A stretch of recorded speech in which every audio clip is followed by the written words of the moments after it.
All right, hello everyone, and welcome to Sunday service.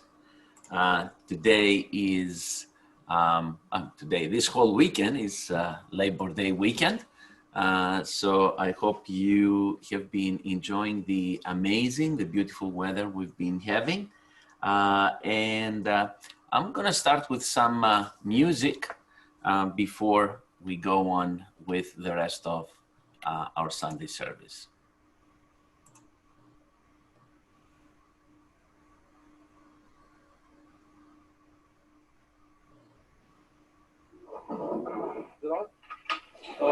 So I have to turn the slide off? Yeah.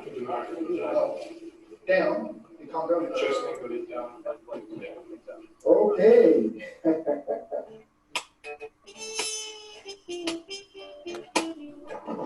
Hey guys.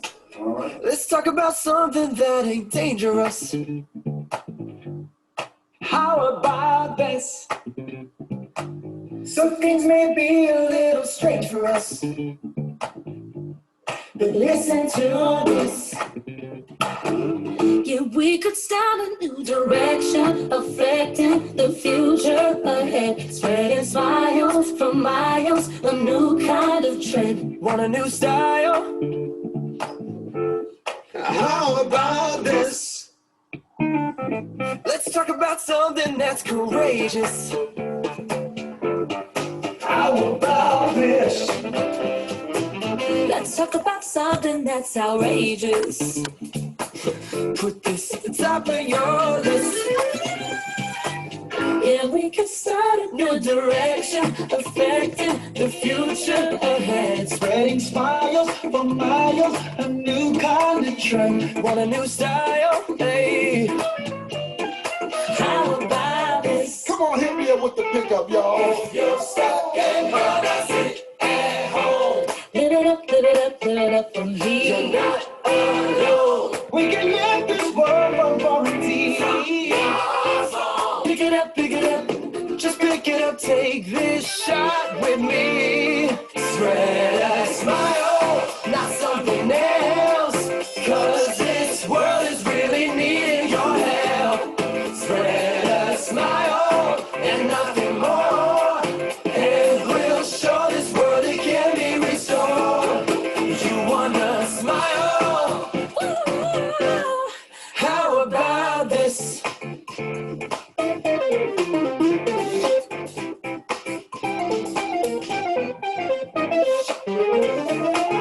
Oh, yeah.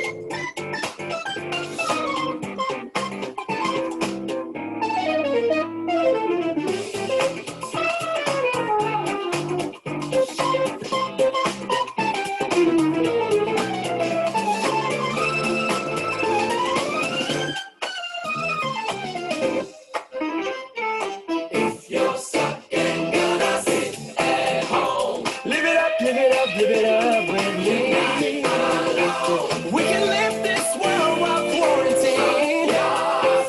Pick it up, just pick it up. Take this shot with me. Yeah. Not something else. 'Cause this world is really needing your help. Spread a smile and nothing more. Nothing more. Show this world it can be restored. Spread a smile, stay well, and stay strong. This world is really keep moving on, keep moving on. Spread a smile and nothing more. And we'll show this world it can be restored. You want a smile? How about this? All right. This Sunday service will be discussing a topic in the area of ethics that we started since last Sunday service, and will follow for the several weeks with the area of ethics. And today's topic will be morals and ethics. But before we get to start the sermon, we're going to watch real quick the creed of the Church of Scientology.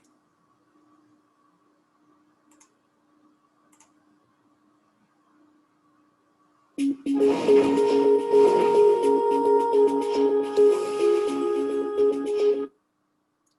about that.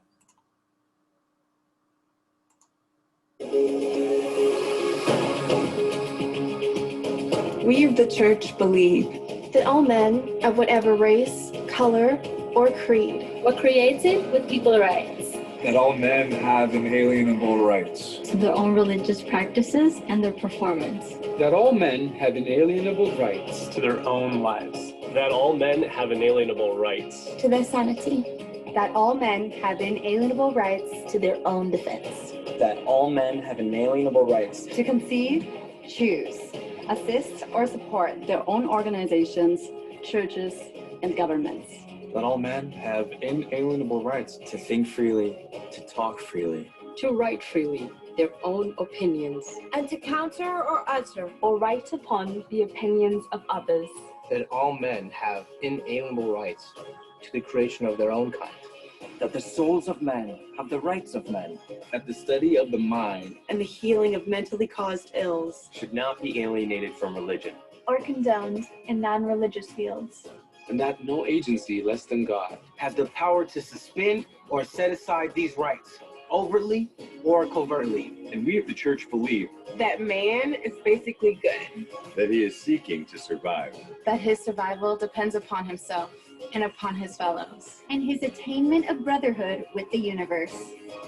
We of the church believe that the laws of God forbid man to destroy his own kind, to destroy the sanity, to destroy or enslave another's soul, to destroy or reduce the survival of one's companions or one's group. And we of the church believe that the spirit can be saved, and that the spirit alone may save or heal the body.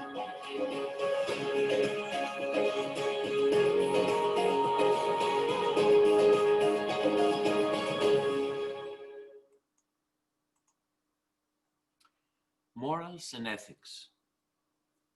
What are morals and ethics? Morals are a codification of things man has discovered to be bad for himself and for others at some time in his history. And having discovered that these things were inhibited to his own survival, he then made a law about them. It was an arbitrary law. For example, he found out that every time somebody went and stood under a jab tree, they broke out all over with blisters. And he couldn't figure out what this had to do with jab trees or why the fellow became blistered. And he had no explanation for it at all, but he'd observed this several times. So he knew that standing under a jab tree was inhibitive to survival. So therefore, he made a law about it. When you talk about morals, you are actually talking about something which was bad for the race once upon a time. When it went into the statute books and was made effective by force of billy clubs and judges, it was a law. But when it was enforced by superstition or just belief that it ought to be, it was a moral. Morals and ethics are entirely separate subjects. They are not even interrelated.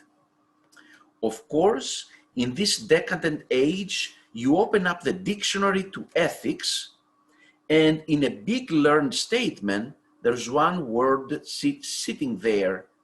It says morals. So you say, well, let's find out about this. So you turn to morals, and then this terrifically learned dissertation there, say, ethics.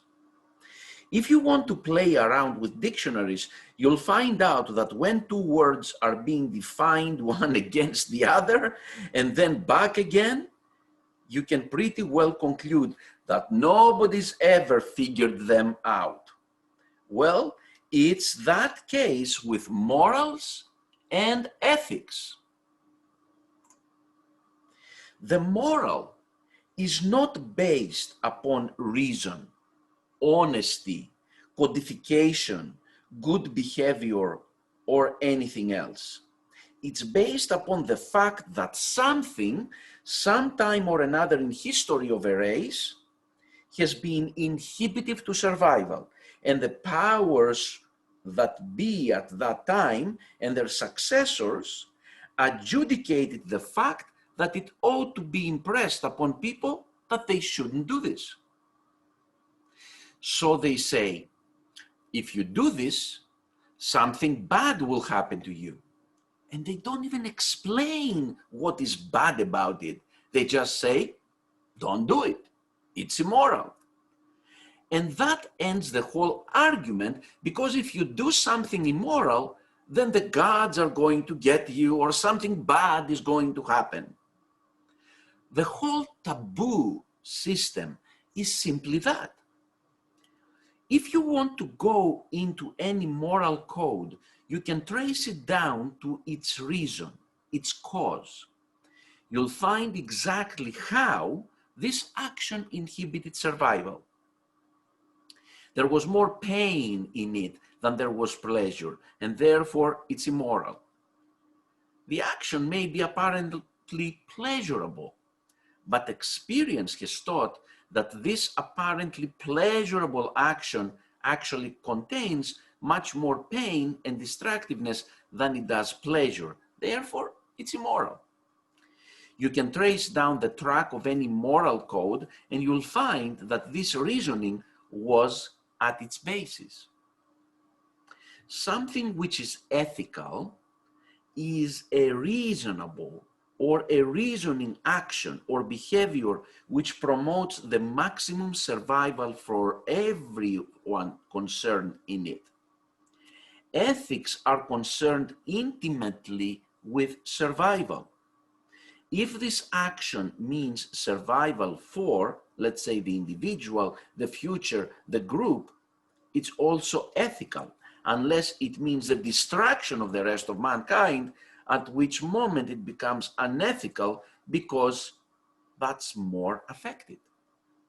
The Constitution has a statement to this effect. It's for the greater good of the greater number of people. That's ethics. It has nothing to do with codes. It's what is reasonable. What reasonably means the major amount of survival for the maximum number concerned in the problem. Something ethical might actually mean the distraction of one or two people, if it meant the survival of hundreds or thousands of people. Capital punishment is neither ethical nor unethical.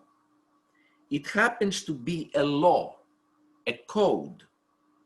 It has to do with a wild, unreasoning effort to protect society, and a great deal of experience has demonstrated that it does not protect society. And all of this evidence to the contrary demonstrates then that capital punishment doesn't work.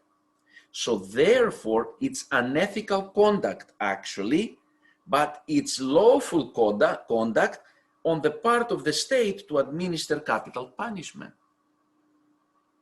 Robbing is, of course, completely unethical, as well as unlawful, as well as immoral, because stealing something very seldom enhances nobody's survival, even one's own.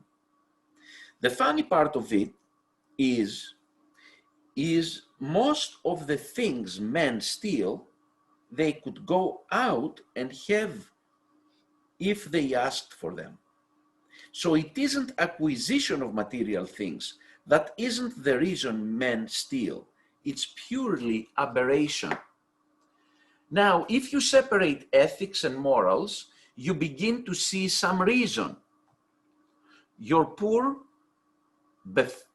sorry, I'll give that again. Your poor, befuddled teenager grows up in the high schools.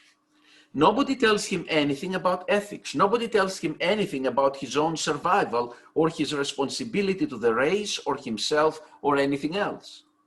Somebody comes along and tells him that something is immoral and he mustn't do it because it's wicked. And he says, gee, I'll have to find out. Is it? They don't give him any reason. They say, this is against the law. Or they say, this is immoral. And that's the end of it. He doesn't have any definition, so he can't think about this. Nobody is asking him to think about it. They are just telling him that this is immoral and it's wicked and bad.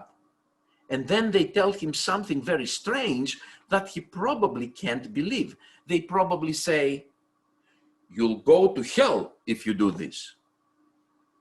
And he says, I wonder where hell is. How do you get there?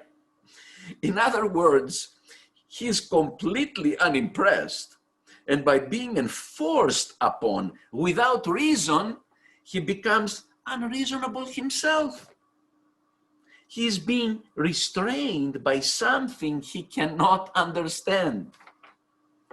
Fully 80% of existing moral codes today are defunct, and yet they are still in force. They have lost any reason for being, but they are still in force. And people recognize that these are no longer valid rules of conduct and say, why should we have anything to do with them? But the second they say this, somebody tells them that something awful will happen to them and that they are now immoral and that society will have nothing to do with them whatsoever because they have broken this moral code.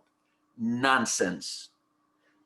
But it actually makes people bad. The end result of an arbitrary code is to make people bad, make them antisocial. All you have to do to make a bad human being is to convince them that they no longer have sufficient personal pride to be good, because they have to have personal pride to be good. And if you can convince them that they are bad, they lose their personal pride. And the only reason there is anybody in prison is because they've lost their pride. You can trace any criminal that you pick up to a moment when he became convinced of his own volition that he was worthless and no good. He decided it himself. One day he is running down the street and he suddenly sees somebody with a dime or something of the sort. It's just one of those crazy kid incidents. So he knocks the little kid down in taking the dime. He's just going to play with him. Then the little kid antagonizes him on some way or another, and it all of a sudden comes over this guy, and he must be pretty bad to be taking a dime away from some little kid.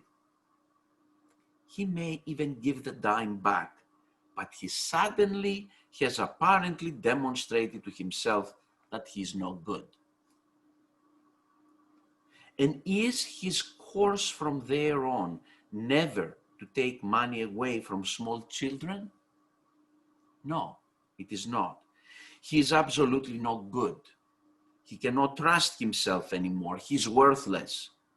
And it is useless for this individual now to further be concerned about his own honesty. And when you get the individual in that position, he's thereafter criminal. He loses. All he loses is his pride. But that's all you've got to lose, is your pride and belief in your own being. When that is lost completely, an individual is done. So it so happens that the reverse effect of most of this can't about morality is to make criminals. If people would just lay off that just a little bit, you'd probably have man settling back to battery and being in pretty good condition with regard to his fellow men. Morality was an effort to first make the group survive, and then later on became an effort to control the group, to inhibit them, and to restrain them. And the funny part of it is the harder you restrain a man, and the more you convince him he is no good, the more no good he becomes. He does the dreadful thing of agreeing with you. So, morality as a system to make men good has not kept man from making an atom bomb and indulging in war. Ethics, on the other hand, can make man good because it tells a man that he has a responsibility to himself and to others. And it's the responsibility of encouraging the survival of himself and others. In Scientology, we possess a practical system of ethics and justice based solely on reason. No such system has ever existed before. Learn it for yourself by reading the book, Introduction to Scientology Ethics. This is the technology to improve conditions, any conditions. I mean, how amazing the idea of morals versus ethics has been used in society, and how by using a supposedly reasonable moral code, sometimes society creates more criminality than sanity. So I don't know if anybody else here would like to share something or say something about that. If you have a viewpoint that you would like to share, please go ahead and unmute yourselves and speak up.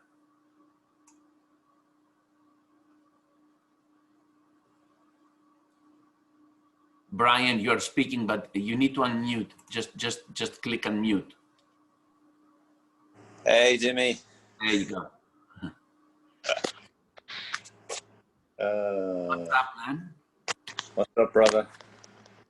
You know, I was thinking as you were reading, I remember when I was a kid in school growing up in Dublin, and they were like, we went to this special seminar about not taking drugs. And they just pounded it in that it was morally wrong. Yeah. And that you can't and you must not take drugs ever, or you'll be dead. Yeah. And of course, I was sitting there going, I think I'll try that out. Oh, goodness. So exactly what you were reading. Yeah. You wanted to find out yourself, right? Like, what's this? What's the big deal here? Let me check this out for myself. Totally understood. I'd say a lot of people did that. Yeah. Exactly. Thank you, Brian.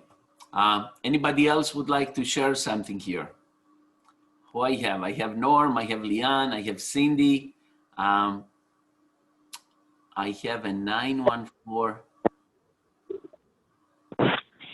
That's me, Demi. Ah, hello. Hello. Hi, could you hear me? Yes, Mitch. Go ahead. Yeah, I'm 914.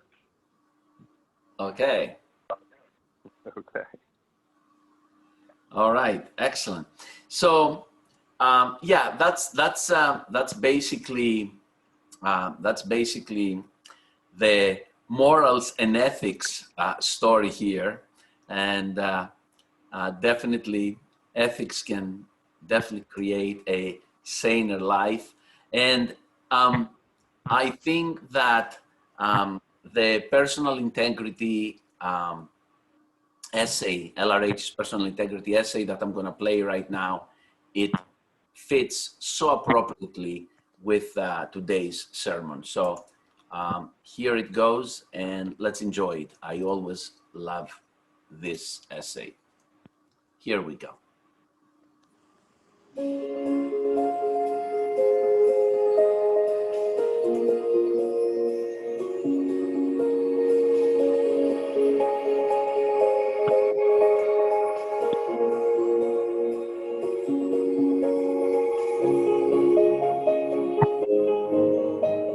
What is true for you is what you have observed yourself.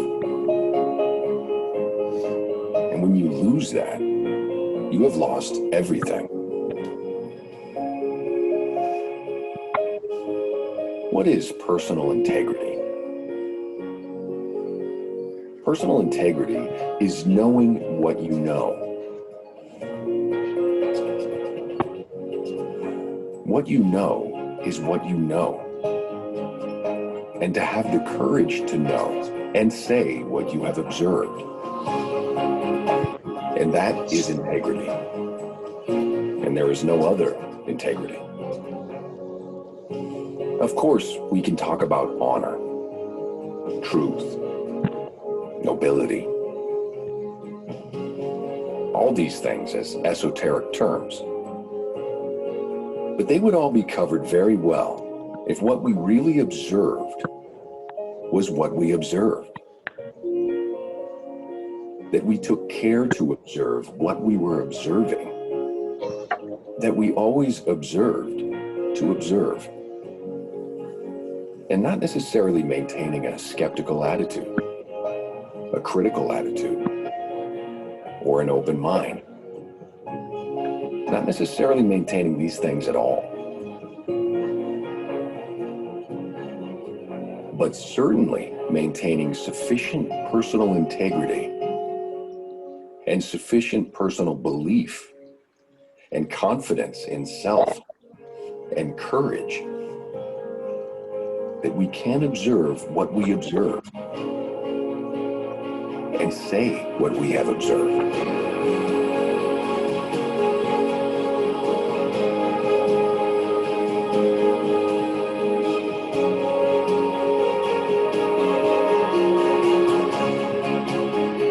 Nothing in Scientology is true for you unless you have observed it. And it is true according to your observation. That is all.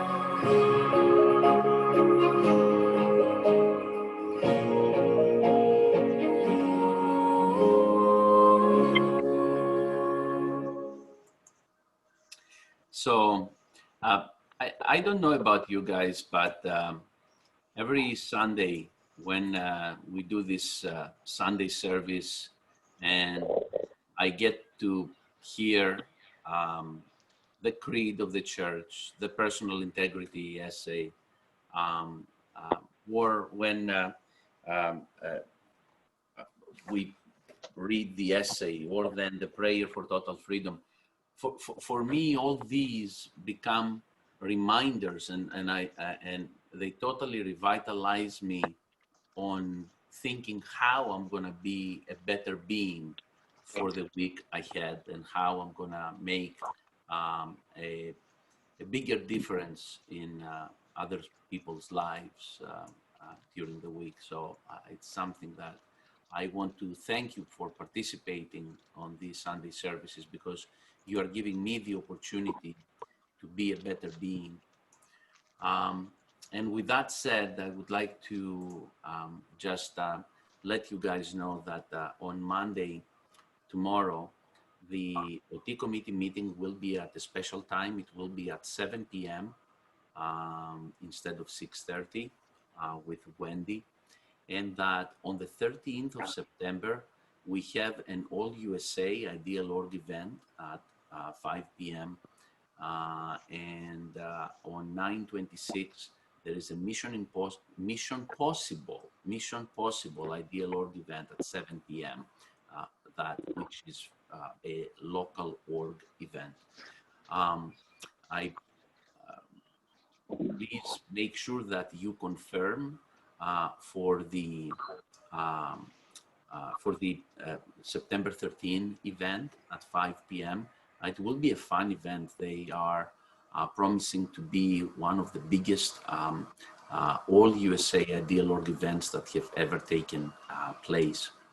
Also, I would like to remind you that the org is available and is offering extension courses and bridge courses that you can take right now.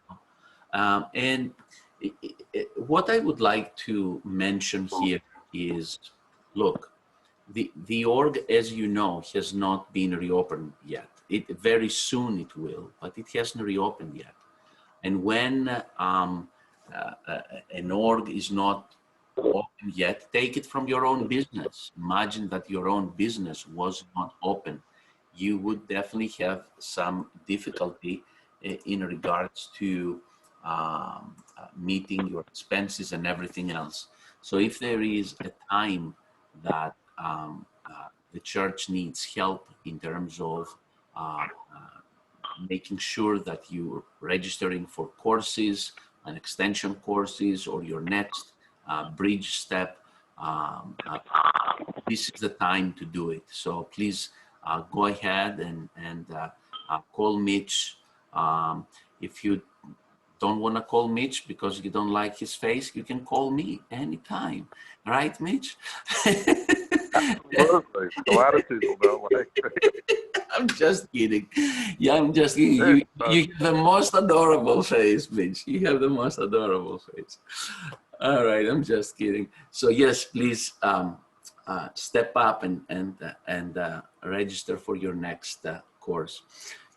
Anything else? Any other announcement by anyone? I just wanted to, thank Jimmy for doing Sunday service, and he's always a tremendous help, and, a big thank you from me.